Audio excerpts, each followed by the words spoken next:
नशे की गोलियां बेचने के शक में की रेड।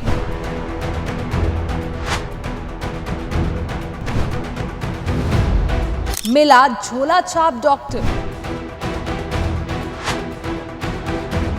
ना दिखा पाया लाइसेंस और ना ही दवाइयों के स्टॉक का बिल।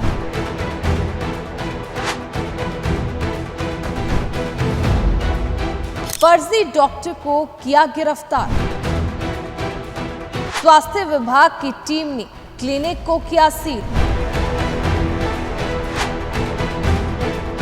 जगाधरी के बलौली गांव में एक झोला छाप डॉक्टर का भंडाफोड़ हुआ है। आपको बता दें कि ये डॉक्टर बनकर कई सालों से इस गांव में रह रहा था और यहां पर एक क्लिनिक भी चला रहा था। जब सरपंच ने नशे की दवाइयां बेचने के शक के आधार पर क्लिनिक पर रेड करवाई तो जांच में बड़ा खुलासा हुआ और ये बात पता चली कि डॉक्टर के पास ना ही डिग्री है, ना ही कोई दस्तावेज और ना ही दवाइयों के कोई स्टॉक बिल है, जिसके बाद पुलिस ने अब क्लिनिक को सील कर दिया है और छानबीन इस मामले में की जा रही है।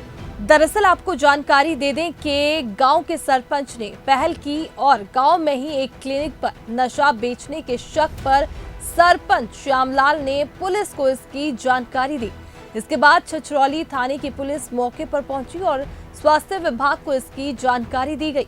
दुकान का शटर खोलकर जब दवाइयों की चेकिंग की गई तो दुकान से एक भी प्रतिबंध दवाई बरामद नहीं हुई, लेकिन मोहित नाम के इस फर्जी डॉक्टर का खुलासा तब हुआ जब ड्रग इंस्पेक्टर बिंदु धीमान ने उनसे क्लिनिक चलाने का लाइसेंस मांगा तो डॉक्टर जवाब नहीं दे पाया।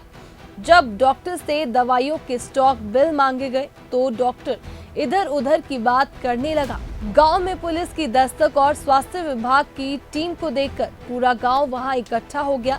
करीब 2 घंटे की चेकिंग और पूछताछ के बाद मोहित नाम के इस झोला छाप डॉक्टर को पुलिस अपने साथ ले गई और स्वास्थ्य विभाग ने इसके क्लिनिक को भी सील कर दिया। हमें इस गांव के सरपंच से शिकायत मिली थी, फ़ोन आया था इनका कि एक शख्स से इन्होंने कुछ गोलियां पकड़ी हैं और वो नशे के लिए इस्तेमाल होती हैं। तो उसके लिए कार्रवाई करने के लिए हम लोग टीम गठित करके, इसके साथ ही सरपंच साहब ने बताया कि इन्होंने पुलिस को भी इन्फॉर्म किया है, डॉक्टर साहब को भी इन्फॉर्म किया है। तो हम ड्रग डिपार्टमेंट को जैसे ही कॉल की तो फिर हम लोग अपना पहुँच गए यहाँ पे आगे की कार्रवाई करने के लिए, चेकिंग करने के लिए। तो हमारे आने पर दुकान का शटर लॉक किया हुआ था और मेरे आने के बाद ही उसको खोला गया है। अब अंदर पड़ी जितनी भी दवाइयाँ हैं उनको भी सबको अच्छी तरह से जांचा परखा गया है। इसमें से कोई भी नशे की तो दवाई नहीं मिली, लेकिन कुछ ऐसी दवाइयाँ मिली हैं जो कि मिसयूज़ हो सकती हैं नशे के लिए। अदरवाइज़ वो NDPS के तहत कोई भी दवाई इस दुकान पर तो नहीं मिली। बाकी इतनी जो दवाइयाँ मिली हैं उनके रखने बारे लाइसेंस पूछा गया है तो वो नहीं दिखा पाए हैं। तो क्या ये अब क्या कार्रवाई बनती है मैडम? अभी देखिए इसमें तो कुछ एक अनरजिस्टर्ड मेडिकल प्रैक्टिशनर का भी थोड़ा हमें लग रहा है कि उस तरह का भी कोई कार्रवाई वगैरह बनेगी। तो हमारा जो ड्रग डिपार्टमेंट है, फूड एंड ड्रग एडमिनिस्ट्रेशन, उसकी जो कार्रवाई रहेगी वो करेंगे जैसे भी एक्ट के अकॉर्डिंग रहेगा। अभी फॉर द टाइमिंग हम लोग सिर्फ दुकान को सील करके जा रहे हैं और जो साथ के कंसर्न्ड विभाग हैं उनके साथ बात करेंगे और जो भी उचित कार्रवाई बनेगी फिर कल नहीं तो परसों। तो लाइसेंस भी नहीं मिल पाया और जो दवाइयाँ थी उसके भी बिल नहीं दिखा पाए? हाँ, उसके भी बिल भी हमने मांगे थे कि चलो अगर लाइसेंस नहीं है तो दवाइयाँ कहाँ से खरीदी हैं, उसके बिल भी नहीं दिखा पाए। नमस्कार जी, मैं गांव का सरपंच श्याम सिंह। मैंने एक कंप्लेंट दी थी, उस पर प्रशासन आया और प्रशासन ने देखा ये जो है लीगल तरीके से, वैध तरीके से ये कारोबार चला रहा है। उन्होंने उसकी सारी दुकान सील कर दी है और वे दवाइयाँ वगैरह आज लेट हो गए, सील करके गए। परसों को सारा प्रशासन दोबारा आएगा, उसकी कल्ली दवाई की जांच करेगा और उसके पास कोई लाइसेंस नहीं पाएगा, कोई कुछ नहीं पाएगा। गांव वालों की जान से वो खेल रहा था। गांव की जो गांव के बुजुर्ग, महिलाएं, बहनें, बच्चे जाते हैं, उनकी वो दवाई देकर उनकी जान से खेल रहा था। मेरे को ये चीज़ बर्दाश्त नहीं हुई, मैंने सीधी कंप्लेंट प्रशासन को कर दी है।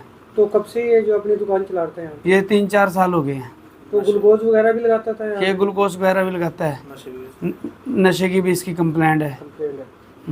तो आप संतुष्ट है? आप जो टीम आई थी, देखो अफसरों ने बड़ा साथ दिया है, टीम आई उसको सीज कर गया है, कार्रवाई के ऊपर संतुष्ट हूँ। परसों को वो कह रहे हैं हम इस पे कल्ली उस पर कार्रवाई करेंगे। आज वो दुकान को सीज कर गया। मैं प्रशासन से बड़ा संतुष्ट हूँ, प्रशासन ने सही काम किया।